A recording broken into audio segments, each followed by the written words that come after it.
Because there are so many of you in this room at this incredibly early and cold hour means that half my job is done and that you are in fact interested in the possibility of studying science at the University of Adelaide and in the Faculty of Sciences. So that's what I'm here to talk to you about. So first of all, why me? Who am I? My name's Karen Barovich, and I'm a scientist. I'm a geologist, actually. So I lecture in geology. I also do research in geology. But in particular, I have a great interest in first-year teaching and that transition into first-year sciences from either high school or from some other career that you've already done or wherever your background might be. So they thought that I might be a good person to talk to you for just a bit about sciences at our university. So I've got my timer going because they're going to yell at me if I go over. I've got a few things I definitely have to tell you about, so I've got my notes, and I think we're ready to go. Well, okay, why science? Why study science? We're responsible for perhaps a few bad things in society, but scientists, by and large, are responsible for a lot of great things that make our life in the 21st century what it is. That's a great thing, but there's a challenge, and there's a challenge to bring the whole world along to that level of life, and also to bring the whole world along in a sustainable way so that life can be shared across the planet and well into the future. So what do I mean by that?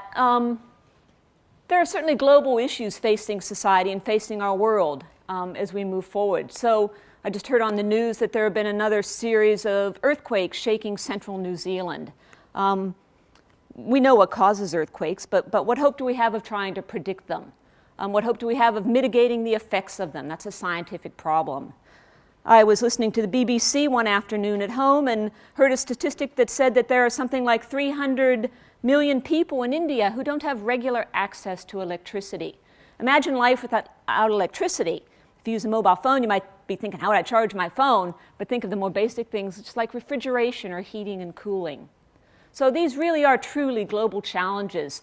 The image is here, species diversity. How do we control species diversity? How do we get that reliable and sustainable and clean energy for huge masses of people? An image that brings to mind drought. Well, we certainly don't feel like we're in a drought this morning, but certainly climate is changing, and we need to be able to adapt to that. In that sense, also food. How do we provide food security for large numbers of people? Again, large numbers of people. I think that photo's from a rock concert, but never mind that. Just the concept that we are growing in population, and that brings all sorts of challenges that scientists and engineers need to address. All right, well, what can we do about that here in the little old Faculty of Sciences? Well, we looked outward. We looked outward across the landscape. We also looked in toward ourselves. And why did we do that? We wanted to see what was out there and what the global challenges were, and then we wanted to look inward toward ourselves and toward our Faculty of Sciences. We're one of the most research-intensive science faculties in the entire country, bar none.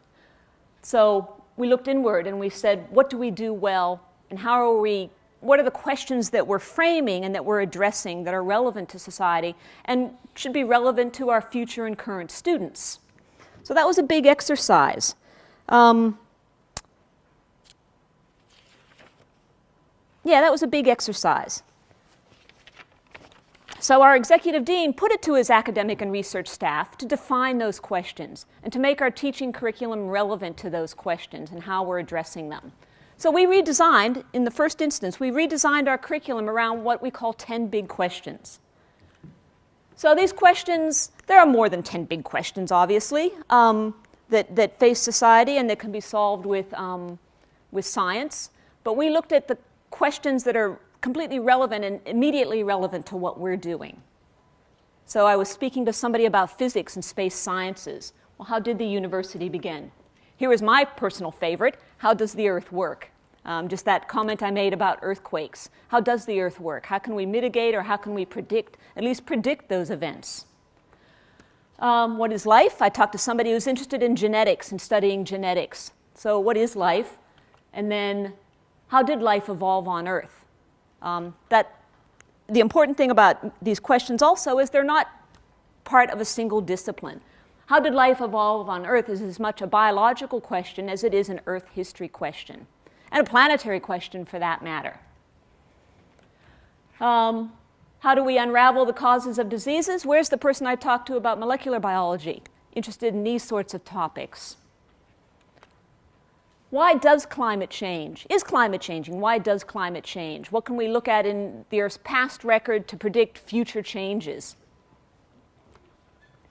How can we feed the world sustainably? I quoted a statistic about millions of people without regular electricity. There are many, many millions of people without regular food sources. How can we improve that? How can we, how did that happen? That went, oh yeah, there we go, sorry. Yep, how do we feed the world sustainably? How do we reduce our reliance on fossil fuels? Fossil fuels won't be forever. We need energy sources that are cleaner, that are more sustainable, and that can be spread across vast swaths of the world. How do we conserve species diversity? I just read in the paper about some small mammal that was found in a zoo that has turned out to be a new species, something called an alinga. Did anybody read that? Yeah. There are discoveries to be made all the time like that, but certainly a more immediate challenge that faces us is how do we conserve that diversity in a world of changing climate and increasing population? And where will the nanoscience revolution take us? I've heard some amazing talks just in the past couple of months about some of the directions that our world is going and scientists are going with nanoscience. Okay, so we redesigned our curriculum to focus it, to make it more relevant around what for our sciences faculty are 10 big questions. We've reached out with that concept of relevance of science out into the community. And our faculty has generated an app. And this app is the 10 Big Questions. I think you can find it online in the iTunes store, something like Science's Quizzes. What it provides is just a series of short quiz questions, not for marks or anything, short questions that are related to the 10 big questions and give you some information about the things we're doing and how you can explore those further in our university. It's actually pretty fun, I thought. So, of course, one of the big questions, how does the Earth work? So you go to this app and you select that question region of Earth, and you get a question. Why do you get earthquakes in Adelaide? And you have 4 possibilities that you can select. If you select the right one, you get a green light. But if you select the wrong one, you get a red light. No big deal. It still gives you the correct answer, and it gives you a very short explanation of why, in fact, we do get earthquakes in Adelaide. So you can play those quiz questions for all the 10 big questions, and then it leads you into different degrees and research areas where you can investigate that topic. So I thought that was quite fun, and that's just something new that we've just done. So again, it's all well and good to talk about research and where the Faculty of Sciences is heading, but we need to communicate that with our students and with the general public, and also with educators across other year levels of education. So another thing that we've done is we've created an online and free science magazine, you might call it. So free, I emphasize the free part. It's online as either a thing you can get on your mobile device like an iPad, or it's online on just a computer through the web. We've just had a new issue come out, in fact, and we've created these issues basically every school term. They're interactive. They have practical resources that teachers can use. The articles are great for just regular science enthusiasts to use and to read. And I emphasize again that it's free. We're linking it to the Australian curriculum. So we've made big efforts to bring our research out into the community, out into our curriculum, and really start to make science far more relevant than we've done in the past. Scientists have had, I digress for just a moment, a relatively easy life in some ways. We haven't been forced so much to show that we are relevant, but it's important now and into the future that we do show relevance of the research that we're doing, both to the community and to future students. Just checking my time. We're doing just fine. Okay, so that's all fine and good. How do we actually put that into action within our classrooms? I mean, I'm just talking to you about general science and the sort of things we do in our faculty and how our broad program is structured. If you're interested in the various ways that science is looking at different issues within our university, there are a series of talks going on through the morning. I think every half-hour talks with 15-minute breaks in between. We've got talks focused on different areas of our faculty, chemistry and physics, agriculture, earth and environmental sciences, biological sciences. So if there's a specific area that you're interested in, I do encourage you to check your guide for those talks and go to those later on in the morning. Okay, so fine. We've got this idea that we're bringing research down into classrooms, into our lecture theaters, and making it more relevant. So what did we do next? Well, we moved to an interactive hardware option, it says there. What does that mean? It means we moved to a mobile device, because there's no getting around the fact that studying at uni now is different to when I studied at university, which wasn't all that long ago, and is certainly much different to studying at university for some of my older colleagues. It is very different. What the internet has brought to study and to just our lives in general is huge. So we moved to what is truly an interactive hardware device, and this was the iPad. So these were given to students, first-year commencing science students, most first-year commencing science students in our particular programs, with really no strings attached. There were no requirements about how you had to use it. You didn't have to give it back once you were enrolled in your program after a certain amount of time, and it was up to you to use it to your best advantage, if you chose to do that. So again, no strings attached. Why did we commit to the iPad as opposed to lots of other things that you might first suggest, a laptop or a desktop or something besides an iPad, another mobile device? Well, we've surveyed students. We didn't kind of just do this in a vacuum. We asked students, would you carry around a laptop? And students, by and large, don't like to carry laptops.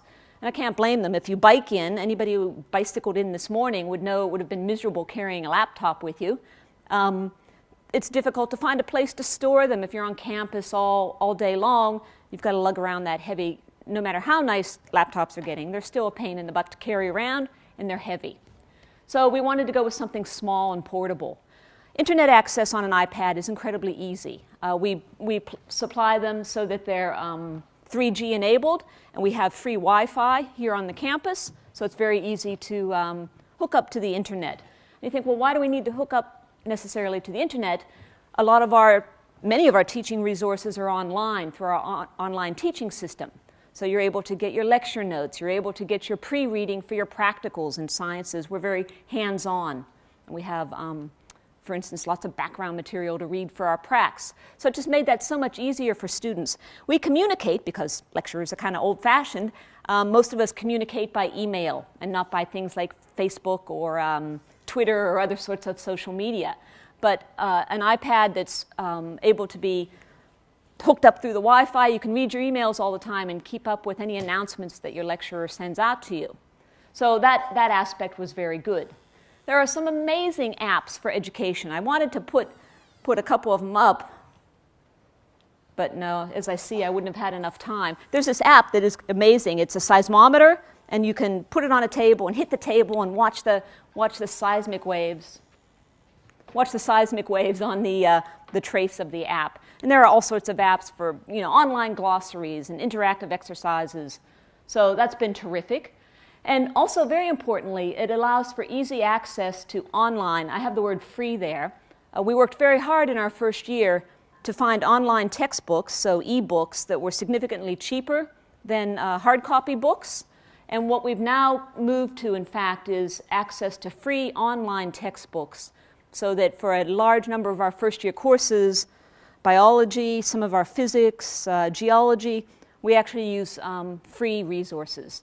So there's no more buying a $200 textbook that, well, and let's face it, you might study a lot of science at first year and narrow yourself down in later years. Then you've got this book that you paid a lot of money for and you might not look at too many more times. So that ability to have these free online resources has been a terrific savings for our science students. Okay, was there anything else I wanted to emphasize about that? So yeah, we didn't do it in a vacuum. We talked to students about the sort of devices that would be most useful. The University of Adelaide has quite good access to computers on campus, but there just aren't as many as there are students. There's no way that would be possible. So that was another feature of having that internet access that was important. Students quite regard having the iPad quite well, and they find it, in fact, quite a good motivator for study. This is just one survey that we took in our classes. We've been doing the iPad now since 2011 was the first year, 12, yeah, so 2011 was the first year. And we asked students if they thought that the iPad helped them to be more engaged with their learning and teaching activities and their tasks associated with their class, and there's very strong agreement that that is the case. And even stronger in 2012 in the red versus 2011. I think that's probably because we, the lecturers, got better at integrating the iPads into our learning. Okay, so I think that's all the important stuff I wanted to say about that.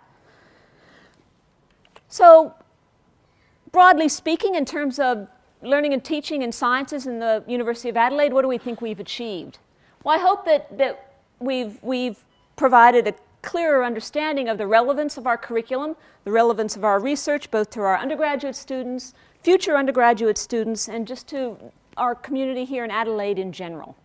And we'll continue to do that with more things like the 10 Big Questions app, the eScience magazine, the free eScience magazine. Having the iPad and highlighting the relevance of our curriculum has allowed teaching to be more of a partnership rather than this idea of, well, here I stand in front of you like a talking head, but our lectures are anything but that in many of our areas. So we've tried to make the learning more of a partnership. This removal of dependence on hard copy, pricey, does that have an E in it? But it doesn't matter because the textbooks aren't pricey anymore for most of our courses. So we've been able to access more easily these free resources. And the students have this instant and universal access to email and to the online learning system. So we're very proud of what we've done in those areas. Whew, I got to start talking faster. So it's not just us, though. We're not alone in this, and there's a relationship with you, the student, that has to be fulfilled. So you've got work that you have to do. We're trying to make science available to all students. We're looking at helping you to become, in fact, a professional scientist if you have that motivation and that interest, who can really also start to contribute with two critical skills that we want to supply you with. And that's the capacity to actually frame questions, to frame big questions, and then the capacity to solve those questions so that you have the toolkit that you need to go out and address those questions. So facts are everywhere at your fingertips now. But what is important is that we try to deliver and try to discover new ways to think about science. So you might be thinking now, well, stand back, maybe I am going to try science. And I want to digress again just for a minute because I was thinking of this on my wet bike ride in. Lots of times people say, well, if I study science, where will I go? And I have some slides here about employment. And I'd turn off the microphone if I could. But you know what I say? If you are interested in science and you like science, then study science. Because getting a university degree and a science degree from the University of Adelaide will take you places that we can't even think of right now. There are jobs that you will have after 3 years of studying science that don't even exist, that we don't even have words for. So above all, whatever you do today and wherever you go to look at studying at university, do follow your passion, and if you're interested in science, do science. But okay, let me get back to the slides. All right, so maybe you're going to try science. What does that mean at the University of Adelaide? So I've got a few nuts and bolts to tell you about, and some of the information here you can get in great detail if you go to more of the talks later this morning and go to our different science tents. So we have a couple of different pathways to follow in sciences, and I spoke to one person who's thinking about a Bachelor of Science, in fact, a couple. So we've got a generalist Bachelor of Science degree. Within that, it provides quite a good range of flexibility. It allows you to pursue directions that might not seem very much related at all, but you're able to pursue different areas of majors. And that's all these listed terms here. These are major areas of study that you can pursue. So you can pursue an area of study in geology, for example. You can pursue an area of study in physics, chemistry. There are many students who get double major areas. They might get a major in geology and chemistry.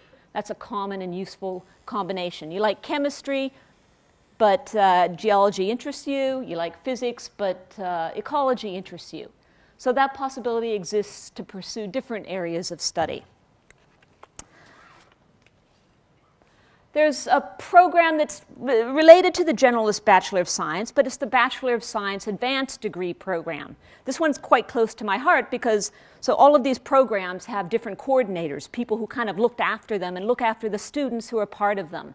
And I look after the Bachelor of Science Advanced program. You can read what it says there. Also provides that same choice and flexibility of the Generalist Science degree, has quite a high entry level, an ATAR 95 and above. What that program brings to our students is, I think, something that they're enjoying immensely.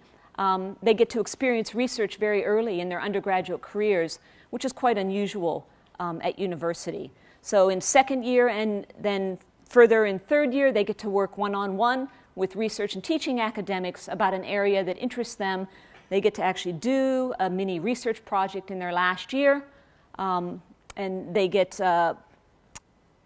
lots of special events that aren't even attached to their coursework. They get special calendar events like meeting with researchers and visiting their research labs, having social events with PhD students to see what it's like to do a PhD. So it's a terrific program. I better not talk about it for too long. Okay, what do you do when you come to university if you're in sciences? Kind of a typical study plan is to take I don't know why I have semester one on the right, but take 3 study plans of something like biology, chemistry, and geology. That's common, or math, physics, and chemistry. Then we have a core course that's part of our Generalist Science degree, Principles and Practice of Science. And then in semester 2, you might go on and continue with those streams of study and then take an elective. So the detail of what you do in those courses isn't important yet. Come back and talk to me in a few months if you decide to come here. But that's the broad pattern of study for a first-year student. Okay, so we've got those Generalist Science degrees. Then we have what we call specialist degrees or named degrees in the Bachelor of Science. The person who was interested in genetics, they might be looking at doing a Bachelor of Science, brackets, biomedical science. Somebody was interested in the Bachelor of Science, space science, and astrophysics. Why do you do one of these instead of a Generalist Science degree? You just might have a gut feeling that, in fact, you do want to go into evolutionary biology or paleontology. Or you might know someone who's done that. You might really know that you're interested in laser physics, so you'd pick one of these named degrees. But perhaps your interests are broad enough still, or you're unsure enough, that you choose the Generalist Bachelor of Science degree. Students, I talk to a lot of students at first year, and they're sort of quite worried about their choices initially. So they think, oh, what if I've made the wrong decision? What if this isn't for me? It's really relatively simple, in fact, quite simple in almost 99% of all cases, to move within degrees once you're in the university. That's very much true in sciences, and even to cut across different areas, sciences into humanities, humanities into sciences. But within sciences, it is quite easy to transfer in and out of these degree programs if you find that something isn't right for you or something else is a better fit. You still have to meet the prerequisites of that program, whatever it might be, or have a specific GPA. But by and large, the courses that you do in a program in a given first-year study will apply to a different program and will be able to transfer over. And these we call them internal transfers. That means you don't have to give money to SATAC. You do it in an online form within the university. So you shouldn't sweat necessarily about which program you're going to pick. But having said that, there are students who absolutely know they want to be a marine biologist, so they might enroll in the Bachelor of Science Marine Biology. How am I doing?